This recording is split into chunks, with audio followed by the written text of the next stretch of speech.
Happy Friday morning and welcome inside the Millvale Studios. This is Geik's Got Game on the River's Edge. You can find us at riversedgepgh.com, the 24/7 live stream. Also, we're on Facebook Live from 8 to 9 every Friday morning, at least for now. That's a tease for something coming up later on the network. I don't want to give away too much. I am a reporter and analyst for DKPittsburghSports.com, in addition to other broadcasting gigs like this one, like Peters Township High School Hockey, which is quickly coming to an end. Yes, high school hockey finishes up, at least for the regular season, in February.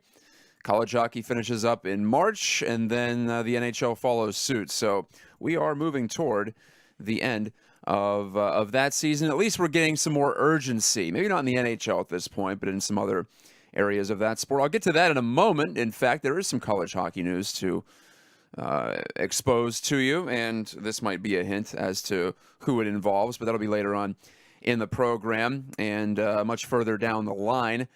Remember, you can find us also on Twitter, riversedgepgh.com, as well as on Facebook, and I told you about the Facebook live stream too. A jam-packed show as I prepare to leave for a week to go down to Bradenton for the start of Pirate Spring Training. It starts about a week earlier this year. You are not hallucinating. And even though I'm wearing my boots into the studio for the first time this winter, an actual snowfall, imagine that, in Pittsburgh, I will certainly not be needing these as I head south on Saturday night. Not to rub it in, but I will enjoy being down there for a little bit. Last year, I was in Bradenton for 7 consecutive weeks. A little much, even with the great weather and all of that. I like Pittsburgh. I miss my hometown. And, well, it's certainly fun to get out of the cold and escape winter for a little bit. But there are also urgent things back home, including the Penguins season, which will roll toward the outdoor stadium series, something to look forward to later this month. And in fact, that ties in to some of that college hockey news I was teasing earlier in the program. Also later on today's show, this hour of rapid fire sports talk, alternative sports talk, as we like to call it here on the River's Edge, I will ban a cliche involving one of the legacy brands in national sports media, and also get into our final number for the day, which circles around number 87 on the Penguins. You can probably guess what it is, but I want to dig deeper into a milestone that feels even more significant than it used to be in the sport of hockey. Our expert witness later on this hour, around 8:30 at the bottom of the hour, will be DJ Gallo, creator of the satirical site Sports Pickle and writer for The Guardian and The Incline, a new alternative news source here in Pittsburgh that you should check out. Online mostly, but DJ will join me. Been trying to get him on the show for a while. I know sometimes the early wake-up call can be a hindrance, but in this case, he's ready to go, and I'm eager to talk about my opening statement with him. And the opening statement this week on Geik's Got Game is in praise of tinkering. It's said that you don't mess with a good thing, and if it's not broke, don't fix it. But it's also said that good is the enemy of great. And I side more with the latter viewpoint in most cases. That's why I'm all about any effort to freshen things up in sports, which is supposed to be an entertainment entity, first and foremost, not a religion, as it's treated by many folks out there. And there's an effort afoot down the line, to be sure, but there is an effort afoot to freshen up our slowest major professional sport. And I'm talking about baseball. And as I get ready to head down to Bradenton for that first week of spring training, I am a little taken aback at the fervor against Joe Torre's proposed rule change for extra innings. Maybe I shouldn't pin it to Joe, but he stood out in front of it as the MLB Director of Operations, in so many words. I don't think that's his official title, but that's basically what he does. He runs the baseball side of things, the baseball concerns of the front office. And yes, there are business concerns and other things too, so that's not very redundant. But as Major League Baseball released this week, they're looking into experimenting with placing a runner on second base automatically as soon as extra innings begin. So from the 10th inning and beyond in regular season baseball. It'll be tested this year in the very low minors. We're talking rookie league, which is barely pro ball. These guys are not paid very much, and it's not the greatest product, but that's the test lab for this proposed rule change, much like the pitch clock that has been in the minor leagues for a couple of seasons is presumed to be a precursor to it moving to the majors, and please bring that on, by the way. But we're a ways away from seeing this tie-break rule, if you will, and that's what it's called in softball. Place a runner on second base automatically to both increase some urgency in extra innings and also force a result earlier than it might otherwise come. And I would like to see this tested for a season at the major league level and see how this pans out. And I don't have an issue with accelerating a result in a sport that plays the most games and whose games also last the longest according to the clock, according to your watch.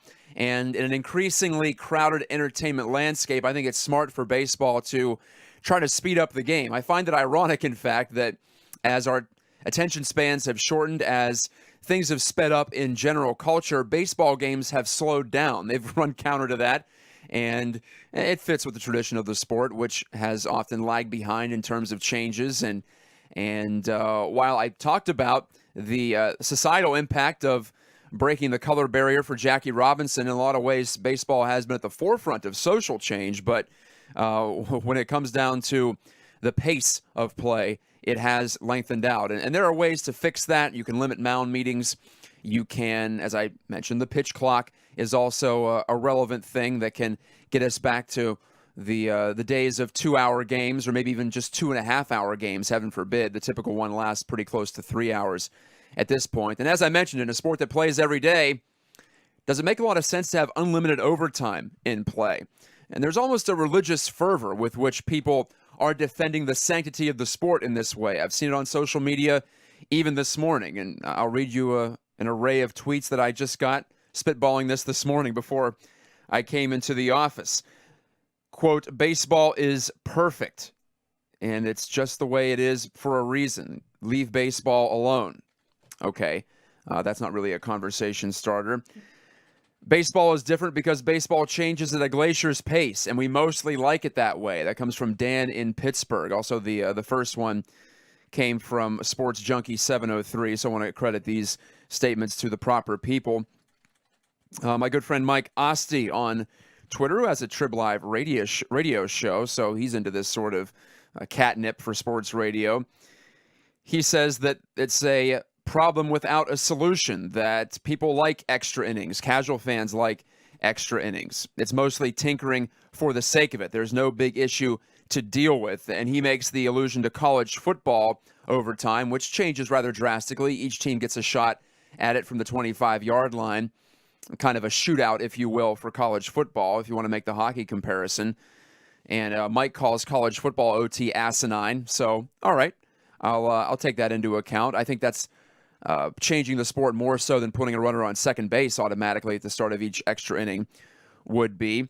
John in Robinson, Heymen 412, says in relation to hockey overtime, which goes to 3-on-3, talk about a drastic change. He says that's entertaining and the best of bad options if you must make a decision to change overtime. He says for entertainment purposes, just make extras a one-round home run derby. I don't know about that. That's going a little bit too far. I want to keep the feeling of real baseball, much like hockey keeps the feeling of hockey with 3-on-3 overtime, without having unlimited overtime. And where hockey's always been different is you just have 5 minutes. You're not going all night long.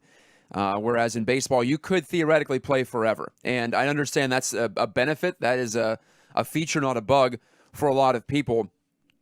But for me, I've been there for a lot of games covering the Pirates, and no one's in the stands in the 15th inning. Maybe 10th and 11th, there's some urgency there. So I could even see you play until the 12th, then you start to add runners on base to induce a result. But players start swinging for the fences. Joe Torre even alluded to this in the press release. I'm not one for appeals to authority, but I think Joe's a pretty good authority in the sport of baseball, and he's seen it where guys try to end the game as it gets longer and longer. They want to get out of there. They're human too, and they play every day. So their downtime is rather valuable during the season. And so they try to swing for the fences, and counterintuitively, that increases the length of the game usually, because if you don't make contact, if you're selling out for power, then there's a lot of strikeouts and a lot of weak ground balls to second base or third base or what have you. And then the game moves on and on further and further. I found it ironic this week that Root Sports played a classic Pirates game, which ended in 18 innings in Washington. We're talking 2 games for the price of 1. And if you stayed all day, God bless you. Starling Marte won that game with a home run in the top of the 18th, you might remember. But from what I recall of that game, absolutely nothing happened in 6 of those extra innings. It gets boring. It gets tedious. And I don't think there's any great character flaw for people to say, let's get this thing going. And if this were football, I might even be more in favor of unlimited overtime or the possibility of it. But then again, I also think football has an increased chance of injury. So even for that, I would take a step back and say the way they do it right now is just fine. 1 extra period. Sport is entertainment first. If it's not entertaining, then something's wrong. And baseball has an inherent interest in staying interesting. And I mentioned all the different options for people. It's tougher to get people to go to the games, too. And that's something that people who just reference the fact that ratings spike in extra innings are missing. The people who go to the game, the people who leave after 11 or 12 innings because enough's enough and it's been a long time at the ballpark and we all have things to do. We're all busy people. Those people matter more than those who are watching on TV. Yes, ratings are important.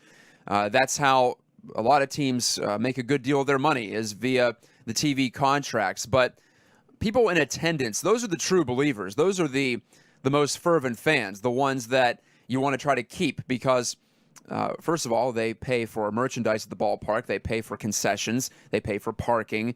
They pay for tickets. It's an investment. And at least in theory, and accepting those who live out of town and can't make it in for games, but for the most part, I'm making a broad statement. I'm painting with a broad brush here, but the ones who are in attendance are the ones you should cater to the most because it's harder and harder to get them into the building, whether it's baseball, whether it's hockey or basketball or soccer or football.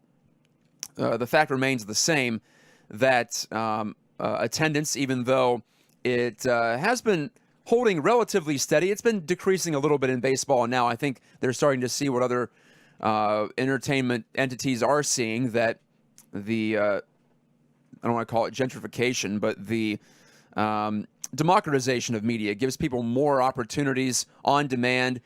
You have to respond to the times, in my mind, or you're going to get left behind. And in this way, just a small tinker, this is what it feels like to me, a small change to the game. You still have to drive the runner in. You still have to pitch. It's not even the hockey shootout in terms of changing things up in the overtime to get a result.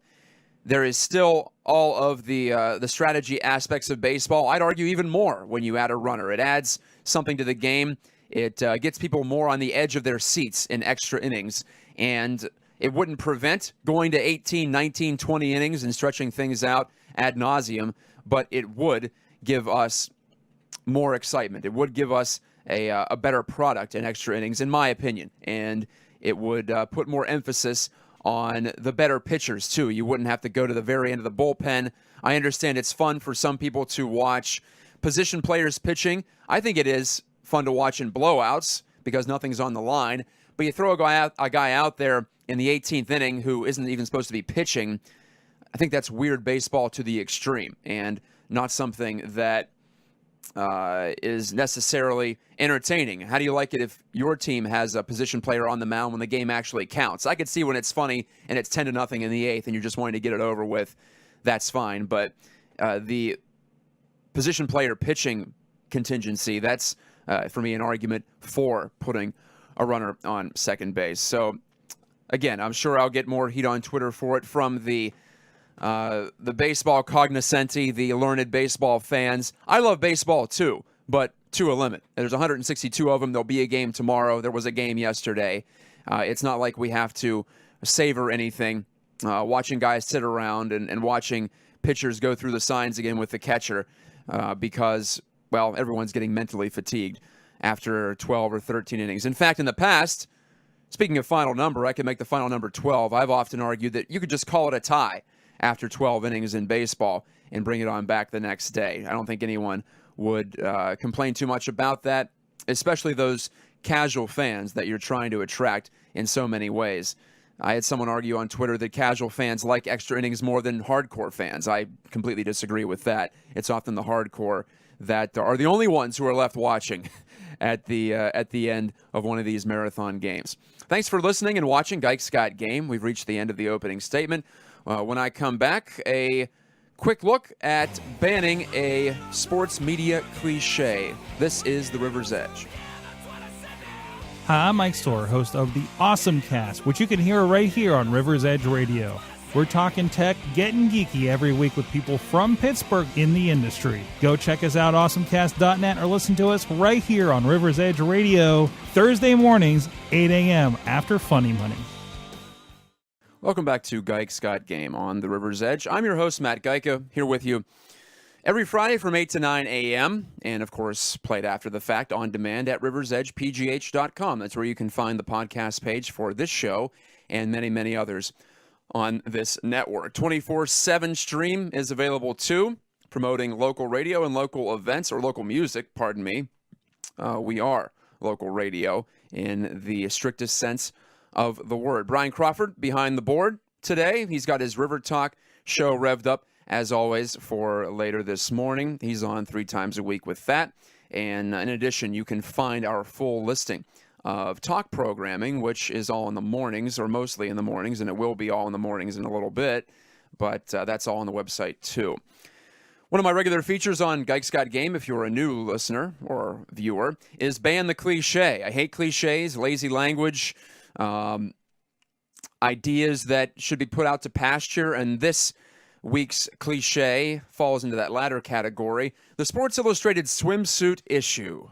I can't say I didn't look forward to it as a young lad, but talk about an idea that has passed its time. Nothing wrong with what courts would call the prurient interest. Nothing wrong with sexuality. Nothing wrong with it in the public sphere. But packaged as sports, that's where I have an issue. And I suppose you could argue, and some have, that displaying athletic bodies and people in great shape is sports. And I would concede that. There is something to that, to celebrating the human form and the athletic form. And we have seen athletes increasingly on the pages of the Sports Illustrated swimsuit issue, not that I would know, but we have seen them more and more often lately, and even more so as I think the controversy surrounding the swimsuit issue has picked up increasingly. It just seems like I mentioned, an idea that has passed its time, kind of like unlimited extra innings in baseball, in fact. And I think it's time for SI to drop the yearly charade and pretending this has something to do with what they do the rest of the year.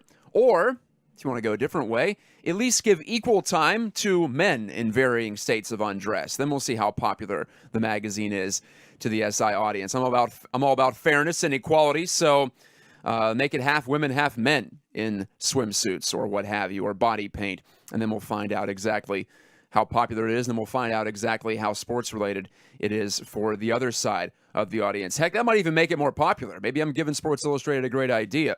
That would be something else. You have one half of it that's women, and then you turn it around, the other half of it is men, and every person in society has at least something to look at, assuming you're in to that sort of thing. And you often see it. I still get the hard copy of Sports Illustrated, believe it or not, even though I consider myself to be a modern media man. I like holding the magazine. I do the same thing for the hockey news and ESPN, the magazine, too. And you often see this time of the year in the letters to the editor. Yes, people still write those, too, instead of just tweeting or emailing. I suppose some of them are emails, but you know what I mean. If you don't want to get the swimsuit issue, please let us know, and we will not deliver it to your mailbox. Seems like a lot to go through in this situation. I suppose it must sell, and the thing is more than half ads if you ever pick one up. And as I mentioned, I have in the past for sure, especially in earlier days when you're just discovering the world as a young man. That's a big part of it, I suppose. That's been a big part of teen years for many folks out there. But as you see, it is mostly ads, so it must be a moneymaker in some ways for Sports Illustrated, and I suppose that's why it still exists, because I have to imagine it's a pain in the ass for many people in the editorial staff of SI to have to continue to field questions about, why do you still do this again? And what is the point of this? What does this have to do with sports? So my cliche band this week is the Sports Illustrated swimsuit issue. Let's take a break, and when I come back, our expert witness, DJ Gallo, will join us on the program, and we'll talk about humor in sports, as he is the creator of the satirical site Sports Pickle and also a sports humorist for The Guardian and The Incline. Right back after this. Stay clear of the streets, for God's sake! The timid and the fearful drivers are every bit as bad as the aggressive drivers. Nobody in Pittsburgh knows what a right-of-way is. I go down the road and I just sing this song, the gas is on the right, the gas is on the right. Hi-ho the highway, yo! The gas is on the right. Get educated with Brian Crawford, live Monday, Wednesdays, and Fridays at 10 a.m. here on the River's Edge.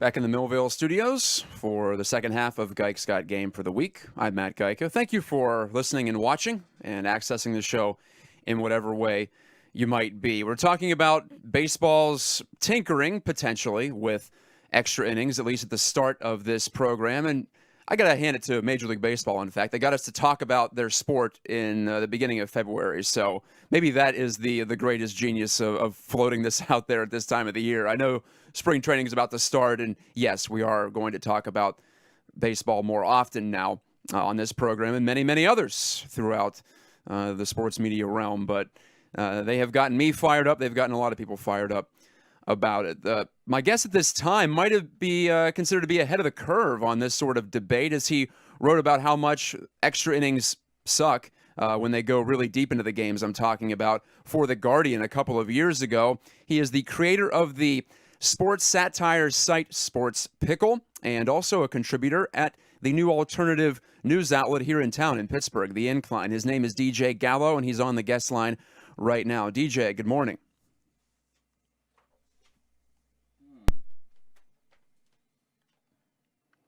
Trying to get DJ on the line here. Again, we're talking about Major League Baseball's proposal to put a runner on second base at the start of the 10th inning. Let's try again. DJ, are you with us? Seems to have lost the signal here, so we'll try to get in touch with him again in